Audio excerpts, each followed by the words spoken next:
If you had the opportunity to design your dream principal bedroom and ensuite bathroom, what would it look like? Go ahead, dream it up. When I stand in this bedroom and bathroom, now that it's completed, and I think about what it might sound like if it were written up by a real estate agent in a house description, I think that this bedroom would be described as 1 part treehouse because it has the most enviable views. We are sitting at the top of the escarpment and the land falls away dramatically below, down the ravine, and you can see south all the way to the city skyline. I'm telling you, there is not a better bedroom view. But because it is located up at the tippy top of the house on the 3rd floor, it feels like this dreamy cloud escape. And that is exactly the brief I was given by my clients. They wanted it to feel like an oasis. They wanted it to be the antithesis of busyness and clutter. This room's a great size. Decor is a little dated, so that's our task. That's what we're gonna fix up here. And I love a challenge like this because I don't think you have to change everything to make it awesome. As you know, this is my ultimate palette to work in. I mean, clouds, whites, grays, soft blues, misty tones, anything that feels serene, calm, peaceful, restful. Yes, please, sign me up. Those are all the ingredients I like for a principal bedroom ensuite retreat. And that was my goal in terms of what I tried to create. So we have 2 big south-facing windows. We've softened them with floor-to-ceiling drapes in this gorgeous branch pattern. You may recognize this pattern. I have used it before, actually in 2 different colorways. In the blue, we featured this in a kitchen designed by the team, and in our very own sunroom at Starlight Farm, we have this same fabric. It's so unbeatable, it's repeatable. I've never used it in this color before, but it has the softness. And what I like about it is there's a bit of organic movement, there's a reference to the trees outside, but it's not busy, and it feels not exactly geometric, but it feels more tonal and neutral, and that's what really appeals to me about it. And we've created this layer of softness just so that everything in here feels hushed. Right in front of the windows, we have a pair of chairs. And the wonderful thing about this pair of chairs is this is my classic all-time favorite grouping for chairs. This is what I call the tete-a-tete. And this is so you can sit across from your partner and chat. We've got an ottoman here covered in a luxurious mohair fabric. You can just put your feet up. Mohair, did you know, all theater seating used to be covered in mohair fabric. It is really dense and stiff and super durable. So can you put your feet up on this? Absolutely, yes you can. My client told me earlier today she was up here in the sun as we were shooting in another part of the house and she was trying to stay out of our way, and she said, I almost fell asleep. That is entirely the intended purpose of creating a little getaway reading spot or a seating area in your bedroom. So if you have the room, I always say yes, yes, do it. On the floor, we've created another layer of softness in this same super simple, super pale cream and pale gray. I want to call it something better than cream and pale gray. I think it's like pearl and silver. How does that sound? This rug has an oversized loop construction and it's super duper soft underfoot, and then it's a trellis basket weave pattern. So I'm always so interested in inspiration and execution, and when I look at this rug on the floor, I can tell this was inspired by a basket weave pattern.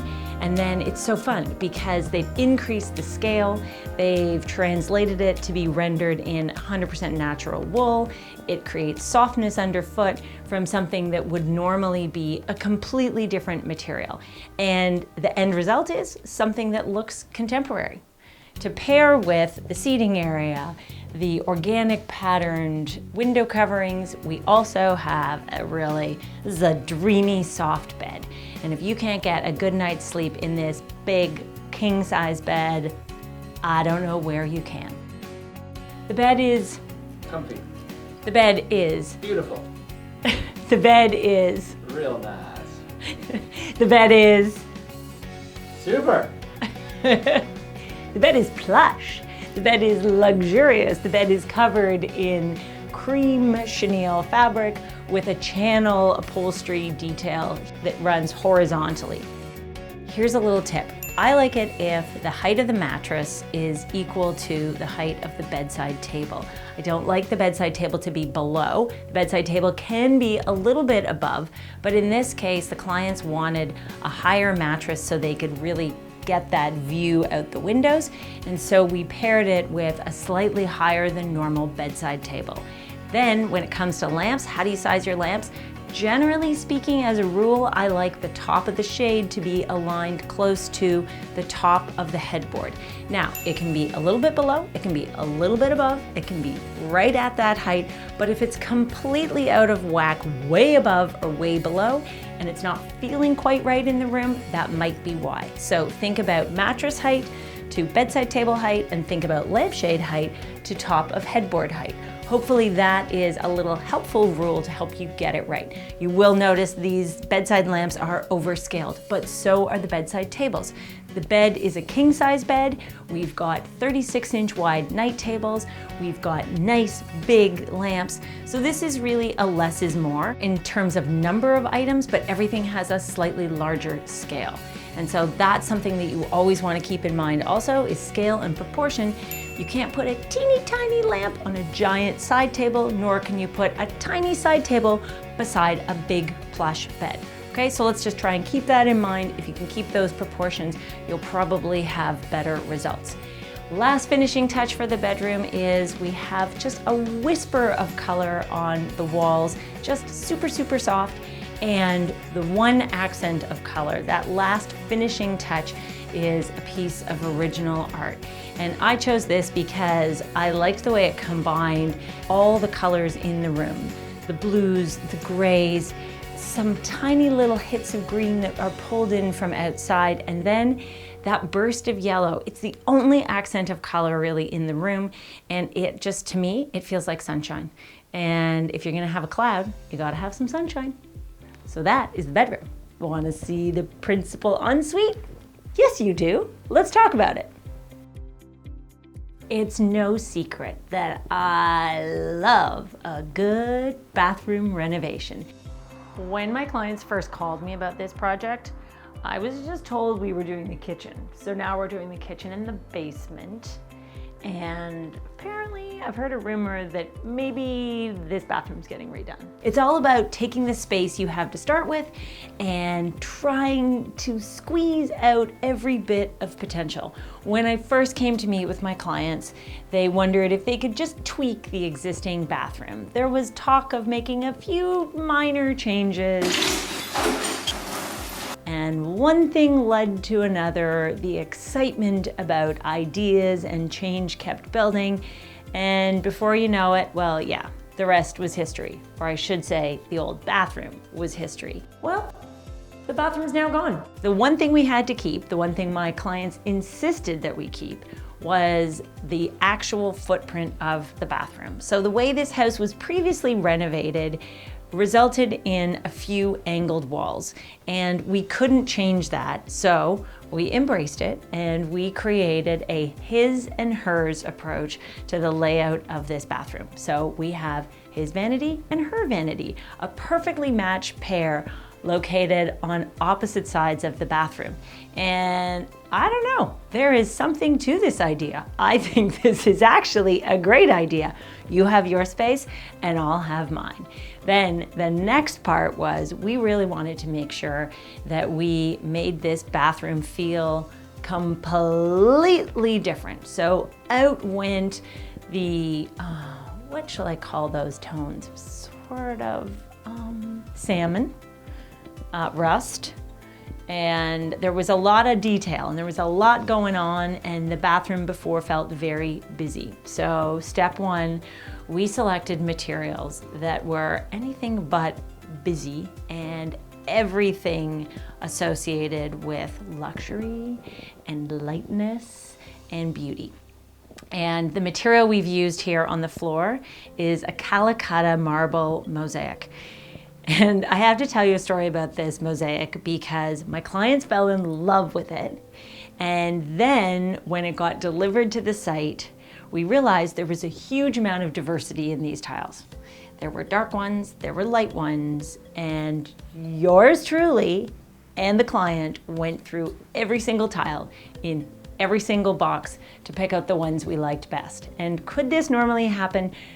Probably not. But I happen to have a very, very, very good relationship with my tile supplier who was kind enough to let us swap out and only use the tiles we liked best, which is how we got this beautiful end result, which is creamy and dreamy and silvery and light. And one of the things that is really great about this bathroom is that when you use a mosaic, you end up with more grout joints. So you might hesitate to use large pieces like 12 by 12 or 12 by 24 or 24 by 24 inch squares of polished marble in a bathroom because if they get wet, you might find too slippery. However, because these are mosaic tiles and they're in 4-inch squares and up and some small pieces, you end up with a lot more grout joints, which means you get more traction. So this passed the test of practicality and durability. And realistically, of course, it passed the test of beauty. Oh my goodness, it's so gorgeous. The next showstopper in the bathroom is the design of these vanities because these are designed to look like chests of drawers, but they have a waterfall marble frame on them. So what we did is we just asked our cabinet maker to make us just the drawers. Don't put any gables, don't put any sides on it, and then you dress the marble right around it. This is an idea I experimented with before in our powder room at home, and I just really love the effect. And I think that if you're going to have a less is more bathroom, this is a way to really max out on the design details and the wow factor. The marble is called Calcutta Crema, Calcutta, I need to check. I'm gonna show you on screen what this marble is called. What's interesting about this is we talked about how the bedroom feels like it's in a cloud, and there was something about these slabs of marble that to me felt like a rainstorm. And there's a softness. So the veining is very mottled, it's very delicate, it's not strong and angular, it's very uniform. And when you're thinking about using marble for your vanity in a really important place and on an important piece, make sure you look at the veining and think, how is this gonna work when we cut it? Because you may end up with a piece of really strong veining right where the sink is that gets cut out. Maybe you wanna keep it, or maybe you wish that it wasn't there. What's my tip? What am I trying to tell you? If you have to work around dramatic veining in order to make it work, you may end up having a lot of wasted material. Instead, because this veining or patterning is so uniform across the entire slab, we had literally no waste. We could cut it anywhere we wanted, seam it anywhere we wanted, and it looked, at least I think it does. I hope you like it too. The last detail is, how do you take a vanity and elevate it just a little bit? What are the little design details? Well, I wanted these to feel almost as though they were floating. I didn't want it to have the shallow, normal kick, so we have a 6-inch high kick at the bottom, and we have an extra deep recess on the kick just to give it a little bit more contemporary flair. The hardware is understated, the mirrors are simple, and then statement sconces. Look at these sconces. These are polished nickel with this orb glowing ball right in the middle. I think they're fantastic. They come in a variety of different metal finishes, so you can match them to your decor. And I don't know if you remembered, but there was a moment when I came to site and the hardware on the shower didn't match all the plumbing. That's not what I ordered, and the finish is wrong.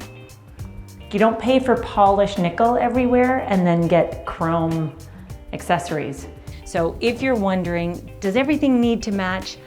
I really think it does. I really think it looks so much better, so much more polished if all of the finishes, so all of the plumbing, all of the hardware, all of the fittings on the shower, if everything is the same finish. In this case, that's polished nickel, just because polished nickel has that extra bit of warmth. It's almost, polished nickel feels to me more like silver. It's not as cool as chrome. It's just It's just yummy. Final finishing touch in this bathroom, I think, is the shower.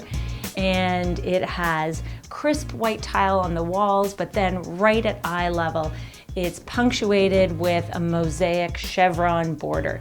And what we did was we found sheets of mosaic tile and we just sliced it in half and we used one section. So just one chevron wide, turned on its side, as a ribbon going through the shower. It just adds that extra little detail. And what you'll notice is the color of the chevron detail is the same as the color of our ivory and silver palette that we have in the bedroom.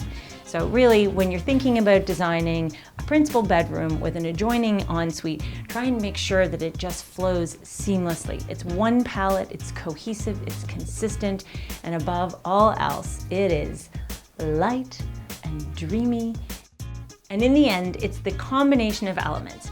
It's the polished hard surfaces in the bathroom contrasting with all the plushness in the adjoining bedroom that makes this overall space feel like an oasis.